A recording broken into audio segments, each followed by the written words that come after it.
低买高卖是每个进入市场的人的愿望，动态平衡持仓就是解决这个问题的。举个例子，就是保持现金和股票始终是50%比50%，当价格下跌的时候就买入一些，当价格上涨的时候就卖出一些。这样做，通过低买高卖维持仓位比例的均衡，即使价格经过一定时间的震荡又回到原位，也可以获得波动的收益。现在我们就设定一些参数，让 Stocktiny AI 帮我们生成程序，对中国生物制药1177 HK 进行回测计算。设定参数如下：检查间隔，每周五按照收盘价检查一次；价格梯度，每变化10%就启动买入或者卖出操作；运行时间从2023年1月1日到2024年4月30日；交易手续费设定为 0.30%。这样设定节省了盯盘的时间和操作次数。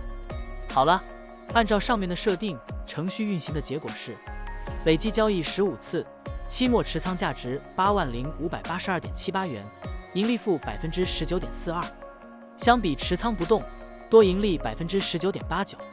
如果你希望更频繁的交易，可以把参数修改为持股仓位 70%， 每天按照收盘价检查一次持仓，每变化 5% 就进行平衡，这样就可以得到新的回测结果。累计交易39次，期末持仓价值71672.18元，盈利负 28.33%， 相比持仓不动，多盈利 10.98%。股票的波动特性不一样，盈利效果就不同，参数设定不同，盈利效果也会不同。怎样找到最优的组合呢？请评论区留言，让 Stocktiny AI 来帮助你。股票调优 AI， 利用 AI 技术赋能您的股票选择与操作。本站内容不构成对任何人的投资建议，您应当基于自己的独立判断做出决策。扫描二维码获取文字稿，欢迎点赞、评论、转发。